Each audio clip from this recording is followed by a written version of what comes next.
Bonjour à tous, ravi de vous accueillir pour le premier des 6 grands débats spéciaux municipaux que la rédaction d'Ici Bretagne vous propose jusqu'au 11 mars en collaboration avec nos amis d'Ici Brésil. Notre premier débat sera consacré à Brest, l'autre capitale bretonne. Brest, où nous sommes accueillis aujourd'hui à l'espace Giraudot. Je vous précise qu'un petit QR code sera présent tout au long de ce débat en bas de votre écran. N'hésitez pas à vous connecter pour un résumé des enjeux concernant justement la ville de Brest. Je vous propose tout de suite de vous présenter les 6 candidats qui vont débattre durant 30 minutes sur le principe de l'équité pour les temps de parole. Cécile Baudouin, vous avez 32 ans, vous êtes docteur en lettres modernes, seule femme candidate pour ces élections municipales à Brest. Vous êtes collaboratrice parlementaire du député insoumis Pierre-Yves Cadalin et vous menez la liste Brest Insoumise. À vos côtés, Franck Bezombe, 58 ans, professeur de marketing et de management à la fac de Caen. Vous êtes conseiller municipal sortant. Vous étiez dans l'opposition municipale, aux côtés de Bernadette Malgorn. Vous êtes à la tête de la liste Retrouver Brest, qui se revendique de la droite conservatrice. À vos côtés, François Cuandre, vous êtes le maire PS sortant. Bonjour, merci d'être avec nous. À 71 ans, vous menez votre 5e campagne des élections municipales et vous conduisez la liste La Gauche Unie pour Brest, soutenue également par les écologistes, Place Publique, le Parti communiste, le PRG et l'UDB. En face de vous, Sébastien Muscat, 44 ans. Bonjour, ingénieur chez Thales. Vous étiez colistier de François Cuandre aux élections municipales de 2020. Aujourd'hui, vous conduisez votre propre liste Brest Nouvelle Vague, née d'un collectif de citoyens. Vous êtes également soutenu par des mouvements politiques comme Génération S, Debout et les radicaux de gauche. Yves Pagès, 77 ans, maire MoDem de Plouzané entre 2001 et 2008. Vous avez été membre de l'UDF, du RPR, également d'En Marche, et vous êtes aujourd'hui le candidat du Rassemblement national avec la liste La Force du Changement, soutenue également par l'UDR, mouvement créé par Éric Ciotti. Et puis Stéphane Roudotte, 47 ans. Bonjour. Bonjour, vous étiez encore il y a quelques semaines maire du Gouesnou et vice-président de Brest Métropole, chargé des grands équipements. C'est votre première candidature à Brest. Votre liste, Une autre histoire pour Brest, est soutenue par Renaissance, l'ELR, l'UDI et Horizon. Merci à tous les 6 d'être avec nous. Je précise que 4 autres personnalités sont également sur la ligne de départ pour ce premier tour des élections municipales à Brest. Vous voyez leur nom et celui de leur liste apparaître à l'écran. Il s'agit de Rémi Collard, Mathieu Le Tallec, Reza Salami et Nazim Yénier. 10 candidats donc au total, une sorte de photographie du paysage politique local qui a connu de nombreux transfuges ces derniers mois. On va voir si ces élections vont un peu cristalliser la situation politique. Je vais poser une première question à vous, Sébastien Muscat et Franck Bezombe. Au soir du premier tour, on aura peut-être une triangulaire, une quadrangulaire. En présentant des listes dissidentes, assumez-vous le fait d'être peut-être les co-responsables de la défaite de votre famille politique? Sébastien Muscat. Absolument pas. On a une liste qui représente la société civile, qui est composée à 90% de société civile et qui, à l'inverse des autres listes, est, elle, soutenue par des partis. Donc, vous situez à gauche? Complètement. Ouais. Et c'est la plus grande alliance à gauche avec des citoyens et des partis. Et si on a envie que les citoyens soient représentés à Brest, il faut compter sur Brest Nouvelle Vague. Franck Gozon. Au soir du 15 mars, nous n'aurons pas fait battre notre famille politique. Il se jouera un deuxième tour. Nous verrons comment ça se déroule. Ce que je peux dire, c'est que Retrouver Brest, c'est l'ensemble des familles de droite réunies autour d'un projet pour Brest, pour retrouver la tranquillité. Vous êtes prêt à des ralliements si vous n'êtes pas qualifié pour le second tour? Eh bien, écoutez, on l'envisagera le 15 mars, mais pour créer l'alternance après 30 ans de gestion par la gauche, nous pensons qu'il faudra trouver un socle large. Pourquoi pas? Stéphane Roudotte, je ne vais pas interroger tout le monde sur la question politique, je vais me concentrer sur Stéphane Roudotte et François Cuandre après. Vous sentez finalement le plus proche de François Cuandre, avec qui vous avez géré Brest Métropole, ou de Yves Pagès, qui a été aussi centriste, qui a fait partie de la droite brestoise? Je me sens proche des valeurs que je défends, tout d'abord. Et je n'ai aucune proximité aujourd'hui avec les extrêmes. Ce qui compte, c'est de faire une campagne, de convaincre, de l'emporter et de favoriser l'alternance à Brest. On va finir le tour des pupitres avec vous, François Cuandre. Je l'ai dit, 5e campagne des municipales. Est-ce que vous pouvez nous annoncer officiellement aujourd'hui que ce sera votre dernière campagne des élections municipales? Bonne question, je vous remercie de l'avoir posée. Je serai sans doute candidat pour la dernière fois.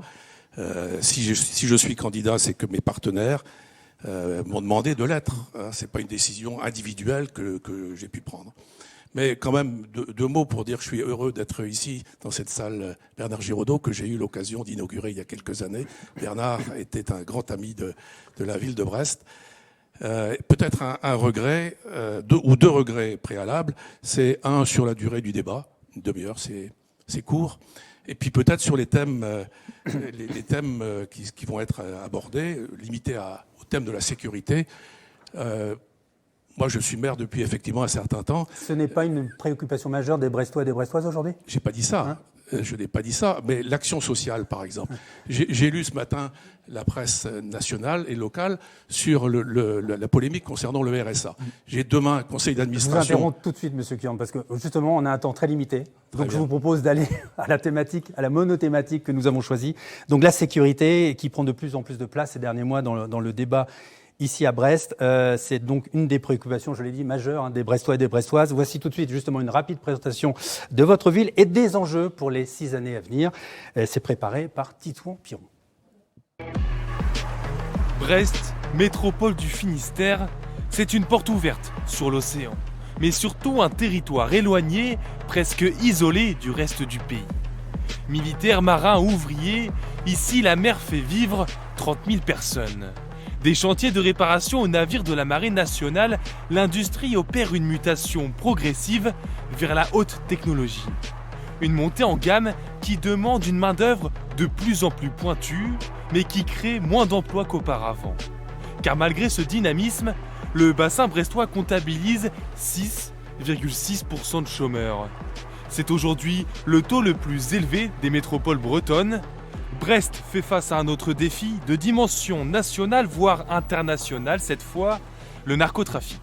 Certes, la délinquance a globalement diminué, passant sous la barre des 10 000 faits par an, mais le trafic de drogue, lui, tue. Face à ce risque, le maire de Brest, longtemps opposé à la création d'une police municipale, a fini par s'y résoudre. Il a opté pour une brigade de 50 policiers. Leur mission, alléger la police nationale des tâches de proximité pour lui permettre de se concentrer sur ses missions régaliennes et en particulier le démantèlement des réseaux de narcotrafic.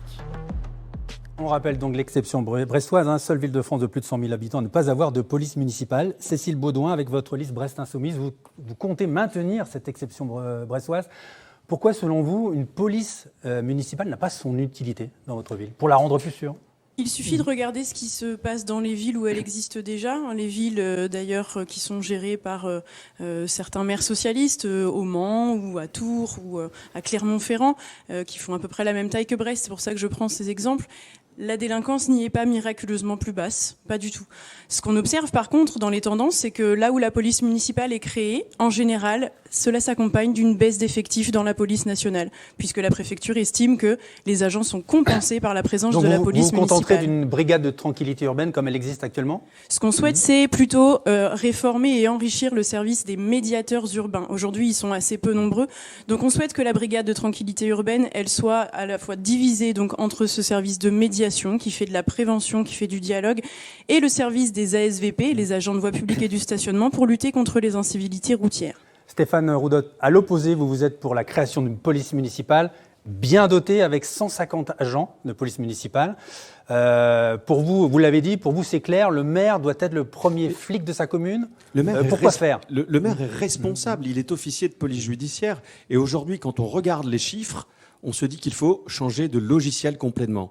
Plus de 2000 agressions, viols, violences intrafamiliales, 5300 vols et dégradations, plus de 800 faits liés au narcotrafic. Et je rejoins pas du tout ce qui a été évoqué par Madame Baudouin. Là où il y a une police municipale, elle travaille main dans la main avec la police nationale et a des résultats. Et inévitablement, la police municipale dépose plainte elle-même. Et donc, naturellement, les statistiques vont dans ce sens. C'est main dans la main aujourd'hui. La réalité des chiffres, néanmoins, vraiment, dans toutes les villes où elle existe, ça s'est accompagné d'une baisse des effectifs de la police nationale. Ça, c'est pas vrai non plus. Il faut se battre pour plus d'effectifs aujourd'hui à Brest. Les chiffres sont là. C'est pas l'un ou l'autre, c'est l'un avec l'autre. Vous voyez ? Mais étant donné qu'au niveau national, les budgets cessent de baisser... Pour avoir plus d'officiers de police judiciaire au commissariat Colbert. Et des moyens pour la justice, parce que si vous accumulez les dossiers et qu'au tribunal, il n'y a absolument pas de moyens pour les traiter, ça ne sert pas à grand-chose.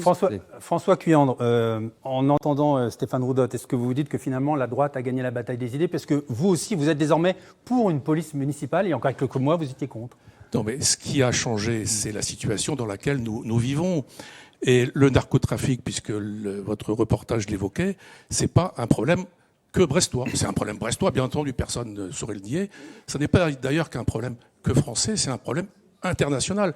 Moi, j'en parle souvent avec le préfet maritime. Le nombre de bateaux de pêche ou de commerce qui sont arrêtés par la marine nationale dans le golfe de Guinée, chargés de trafic. Voilà, donc c'est un problème majeur. Et c'est un problème qui est d'abord, sur la France, le problème de l'État, dans ses missions régaliennes. Mais il n'est pas nouveau, ce problème, monsieur Cuindre.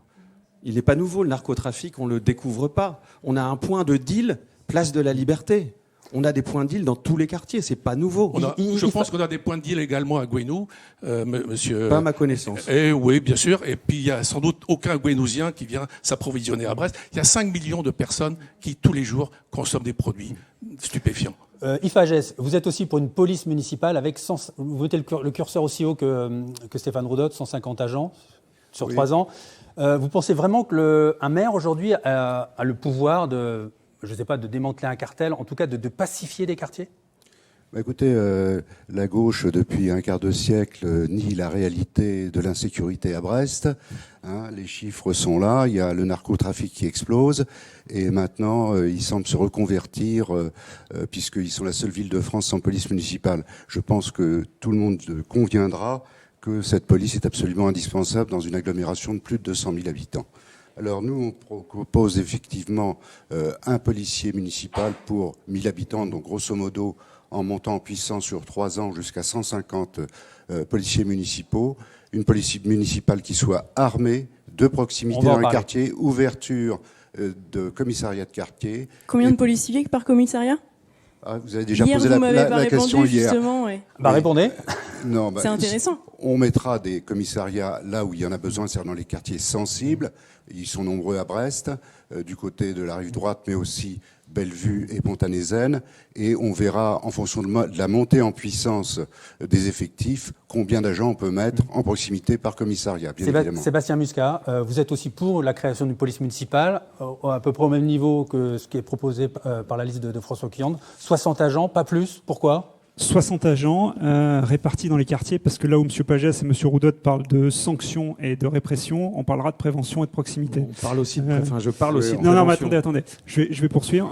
On fera de la prévention dans les quartiers sur ce qui fait qu'il y a beaucoup plus de violences intrafamiliales, c'est-à-dire les auteurs de ces faits sont des consommateurs souvent de drogue et d'alcool. Donc on fera de la prévention sur la consommation de drogue, d'alcool, de gaz hilarant auprès de nos jeunes, sur la façon dont on déconstruit les stéréotypes de genre dans les collèges, et on renforcera surtout les moyens de l'éducation populaire pour que tous nos jeunes soient occupés des loisirs, de la culture, l'accès du soutien scolaire à des voyages, pour qu'ils soient occupés, qu'ils ne cèdent pas à l'argent facile du trafic de drogue.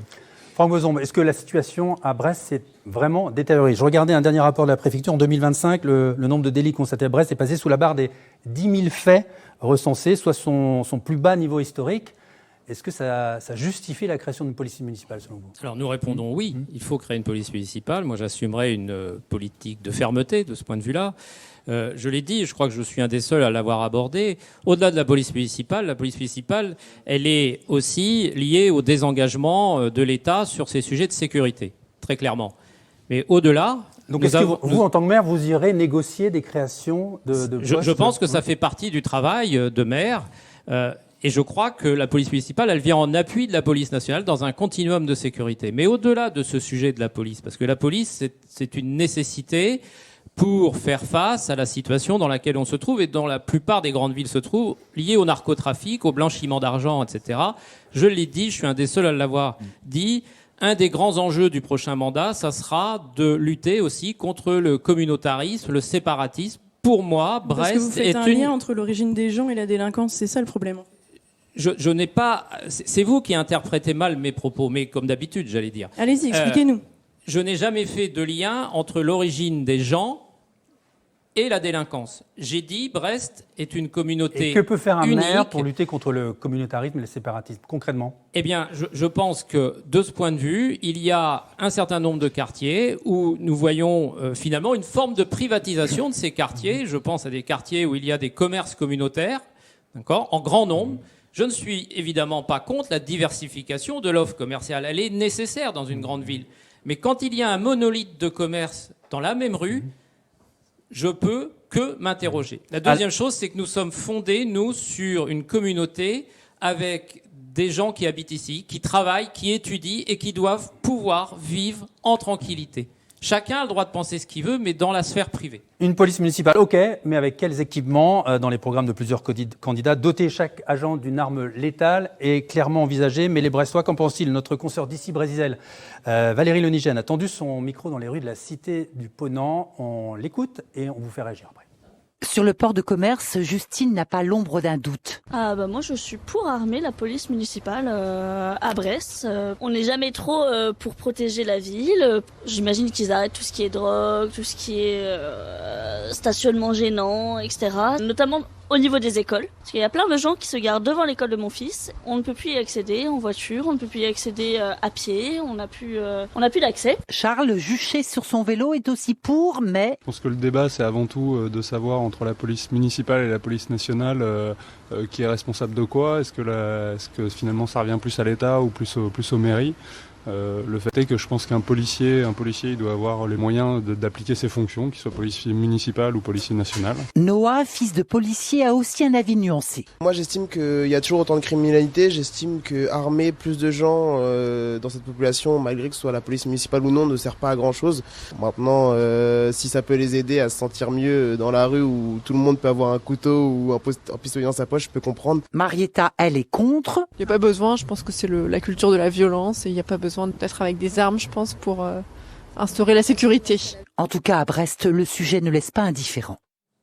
François Cuand, vous êtes contre l'équipement d'armes létales pour la police municipale. Est-ce que, quand on voit le niveau de violence dans certains quartiers, ne pas les équiper d'armes métal, est-ce que c'est pas les mettre en danger aujourd'hui, les policiers municipaux? Non, mais encore une fois, je répète ce que j'ai dit à plusieurs reprises.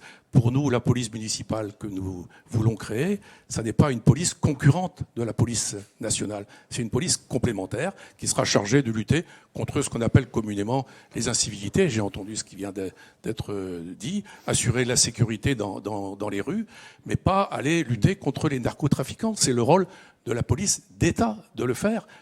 De la justice et éventuellement de la pénitentiaire derrière. Et quand j'entends dire que le maire de Brest sera le premier flic de sa commune, ça m'a fait rire et je pense qu'au commissariat de police, beaucoup ont ri. Stéphane Roudot, je crois qu'ils ont compris le message surtout. Comme Yves Pagès, vous êtes pour l'armement létal de la police municipale. Oui. Est-ce que, avec le risque peut-être de créer des tensions inutiles? Absolument pas. Aujourd'hui, être policier municipal dans une grande ville de France est dangereux. Porter l'uniforme sur la voie publique est dangereux. Est-ce qu'on doit laisser un policier municipal aller sur des missions de proximité avec un seul bâton télescopique s'il se fait tirer dessus? Aujourd'hui, la criminalité, la délinquance est armée. Il y a eu 13 impacts de balles sur un bâtiment à Bellevue. Nous avons eu des morts, dont un mort à Bellevue par arme sur fond de narcotrafic. Et c'est un facteur de recrutement aussi. Un policier municipal ne remplace pas un agent de la police nationale. Il est sur des missions de proximité, c'est main dans la main, mais il peut se retrouver face à une grande criminalité et à une grande délinquance. Il doit pouvoir proportionner sa réponse. Et c'est un facteur de recrutement, Robin Durand. Aujourd'hui, les policiers municipaux souhaitent être armés. Et 80% des polices municipales de la strate de Brest sont armés. À Bordeaux, le maire Europe Écologie Les Verts vient de prendre cette décision. À Angers, il vient de la prendre aussi. Donc on voit effectivement un glissement et une dangerosité du métier. Sébastien Muscat. Vous êtes contre, vous, l'armement létal? Complètement. Je crois que du coup, une police armée, c'est assurer une logique d'escalade et de confrontation. Faire le choix, nous, de notre côté, d'une police non armée et d'une communication non violente, je crois qu'un bon policier, c'est avant tout un policier qui sait parler, qui sait écouter. On n'est pas dans le monde de bisounours, vous savez bien, Sébastien Muscat. Je vous assure qu'avec l'expérience, et je regrette qu'on résume le débat de la sécurité à faut-il une police ou pas de police. Je veux dire, la sécurité, c'est la santé. C'est l'éducation, on créera une mutuelle de santé municipale, on créera un climat favorable pour que les jeunes ne basculent pas vers la délinquance dès le plus jeune âge, et on mettra en place aussi tout ce qu'il faut pour l'accès aux services de proximité. Et là, c'est la sécurité. Les témoignages qu'on a entendus le disaient très bien, il faut partir des besoins. Il y a une personne qui parlait par exemple de la sécurisation des abords des écoles. Il n'y a pas forcément besoin de mettre de la police pour sécuriser les abords des écoles. Elle parlait de la circulation, des gens qui se garent n'importe comment. On peut piétoniser, on peut végétaliser, on peut créer des rues scolaires. Il y a une autre personne qui parlait de faire vivre plutôt une culture de la paix qu'une culture de la violence. En effet, éviter de mettre des gens armés dans les rues, c'est faire vivre une culture de la paix, c'est faire vivre peut-être aussi de la prévention sur la non-violence, la culture du consentement, du dialogue. Et ça, c'est hyper important et c'est ce que Brest Insoumise compte faire à la mairie. Franck Bézon. Oui, nous sommes favorables à une police armée. C'est un élément d'équilibre, si vous voulez. Quand on est face à des voyous, il faut pouvoir avoir les moyens de se défendre. Mais j'ajouterais quand même que ce sujet de la police doit s'accompagner aussi, effectivement, d'un sujet qui est la prévention, mais qui est aussi la composition de l'urbanisme en ville, etc. La propreté, c'est un sujet. Les tags, on a beaucoup de tags en ville, ça participe pas d'un confort en ville. C'est on a très des important. très bons graffeurs à Brest. Ça, c'est vous qui le pensez. Yves Fagès. Oui, sur l'armement de la police municipale, préalable à toute politique de sécurité ? J'ai bien compris. On parle beaucoup de prévention, on est tout à fait pour la prévention, mais quand la prévention ne suffit plus, bien évidemment, il faut penser à une police complémentaire, qui est la police municipale, et qu'ont adopté toutes les grandes villes de France sans exception, voire même beaucoup de villes moyennes. Donc l'armement, c'est pour protéger d'abord les policiers, parce qu'autrement ce sont des véritables cibles, compte tenu de la dangerosité de la délinquance aujourd'hui, avec l'explosion du narcotrafic. Donc police armée, bien équipée, gilets pare-balles, tout ce qu'il faut, des drones, chiens renifleurs. Vous Elle doit venir en préfet complément. maritime sur vos drones, il y aura une conversation amusante, je pense. Si vous coupez la parole, c'est votre habitude. Elle vient en complément, évidemment, de la police nationale. Il doit travailler absolument main dans la main avec elle. Alors, un mot sur la vidéosurveillance qui fait partie aussi du panel de politique de sécurité. Jusqu'en 2021, Brest cultivait aussi sa différence, son exception. C'était la seule grande ville française à refuser la vidéoprotection dans l'espace public. Il y a eu depuis une convention signée avec l'État. Et aujourd'hui, la Cité du Ponant compte une centaine de caméras. C'est ça à peu près réparti sur 15 sites. Faut-il aller plus loin dans la vidéosurveillance, François Curande ? Alors, nous avons effectivement, la ville de Brest a signé une convention avec l'État en 2001. Elle sera d'ailleurs remise en question au mandat qui va suivre. Après, sur la vidéo, moi, je n'ai jamais cru la pertinence de la vidéosurveillance en termes de prévention, qui est le rôle d'une commune. Par contre, 200 enquêtes facilitées. Attendez, j'ai pas été jusqu'au bout. Par contre, en termes d'élucidation de crimes et délits, ça peut avoir effectivement une utilité, mais on le fait. Vous avez parlé de la vidéo sur l'espace public, il y a aussi de la vidéo sur tout le parcours du tramway. Et chaque fois que la police judiciaire nous demande les prises de vue des caméras, on le fait. On le fait. Parce que nous sommes dans un état de droit. Contre la vidéosurveillance ? Oui, la majorité des études scientifiques se recoupent pour dire que ça ne suffit absolument pas. Ça résout entre 2 et 3% des enquêtes. La dissuasion de la caméra de surveillance, elle est inexistante. Ça déplace les problèmes. On a pu le constater avec celle qui est installée place Guérin. Ça n'a pas empêché la place de se faire agresser par l'extrême droite. Et elle n'a servi absolument à rien dans l'élucidation. Stéphane Ourdotte, vous voulez tripler le nombre de caméras de surveillance. Tout ça aussi a un coût. Vous évaluez d'une manière générale la politique de la création d'une police municipale à 3 millions d'euros annuels. Donc vous allez arbitrer, faire des choix budgétaires pour cette politique de sécurité Sur la question du financement de la police municipale, nous avons capé les choses à 7,5 millions d'euros sur le mandat. À ce stade, nous avons un fonds d'amorçage lié à la BTU. Il y a environ 2 millions d'euros avec lesquels on commence. Et ensuite, il manquera 1 million d'euros par an sur 4 ans que nous prendrons sur les recettes nouvelles générées chaque année, puisque les recettes de la ville progressent. Donc, vous faites des choix, donc ce seront des arbitrages budgétaires des décisions, aux dépens de qui ? Alors, toutes les villes qui se sont dotées aujourd'hui d'une police municipale et de vidéoprotection n'ont pas dégradé leurs autres politiques. Prétendre cela, c'est totalement faux. Yves Fagès, pour terminer là-dessus, sur la vidéosurveillance, vous êtes pour un centre, une sorte de commissariat dédié à la vidéosurveillance ? Alors moi, j'ai été le premier maire de la métropole à mettre en place des caméras de vidéosurveillance dans ma commune à l'époque, parce qu'il y avait eu un début d'incendie dans ma médiathèque, et après, il n'y a plus aucune délinquance de ce type. Évidemment, donc, j'ai une expérience dans ce domaine, et la vidéosurveillance permet de contrôler un petit peu l'espace public, de surveiller, d'aider les enquêtes, et évidemment, nous ferons un contrôle centralisé avec connexion à l'IA, de façon à ce qu'il y ait une efficacité certaine de cette vidéosurveillance. Donc Big Brother sur Brest ? peut-être pas un mot que je vais utiliser. Une caméra n'a jamais empêché une agression. Allez, on arrive à la dernière partie. J'avais juste deux mots à rajouter. Un mot, parce que là, on doit passer à la démocratie. Tous nos équipements municipaux et métropolitains sont équipés de vidéosurveillance. Et puis, deuxièmement, tous les citoyens ont leur propre caméra. Nous arrivons à la dernière partie de ce débat. Je souhaiterais qu'on aborde une question aussi qui concerne l'implication des citoyens dans la vie locale. C'est vrai qu'une fois le verdict des urnes passé, les promesses faites pendant 6 ans, beaucoup se sentent frustrés et plus vraiment considérés. Alors serez-vous un maire à l'écoute, un maire qui partage ses décisions, un maire qui implique les Brestois dans la gestion au quotidien? Sébastien Muscat, vous souhaitez-vous la création d'un conseil des jeunes doté de 100 000 € annuels, c'est ça? Non seulement un conseil des jeunes qui va réunir les jeunes des écoles, les jeunes des collèges, des lycées, des centres sociaux et les étudiants pour qu'ils puissent agir. Il me semble qu'on ne peut pas co-construire l'avenir d'une ville sans nos jeunes. Et deuxième chose, un budget participatif multiplié par 5, 30 millions d'euros est réparti dans nos quartiers, dans nos mairies de quartier pour que chacun puisse agir au pied de sa rue. Cécile Baudouin, vous estimez qu'aujourd'hui la démocratie locale est grippée sur Brest. Vous parlez d'un problème de gouvernance aussi qui manque de transparence. Quelle sera votre méthode alternative? Tout à fait. On va commencer par séparer les rôles de maire et de président de la métropole. Ce ne sera pas la même personne qui assumera les deux. Ensuite, on va mettre en place le référendum d'initiative citoyenne communale, qui est une demande très forte dans le pays, notamment depuis les Gilets jaunes. Et on va créer 3 nouvelles mairies de quartier pour rapprocher la République des habitants. Parce qu'on a beaucoup parlé de sécurité au sens police, insécurité, délinquance. On n'a pas parlé de la sécurité alimentaire, on n'a pas parlé de la sécurité sociale, on n'a pas parlé que la première des sécurités, c'est d'avoir un toit sur la tête. Et en cela, M. Culian en parlait tout à l'heure, la chasse aux pauvres qui est menée par Maëlle Decalan, présidente droite du département, est absolument odieuse et nous nous y opposerons à chaque fois que ce sera nécessaire. Est-ce qu'un maire, un chef doit cheffer? Est-ce que vous, quand vous serez maire de Brest, vous serez commandeur en chef? Je ne sais pas comment on peut dire en français.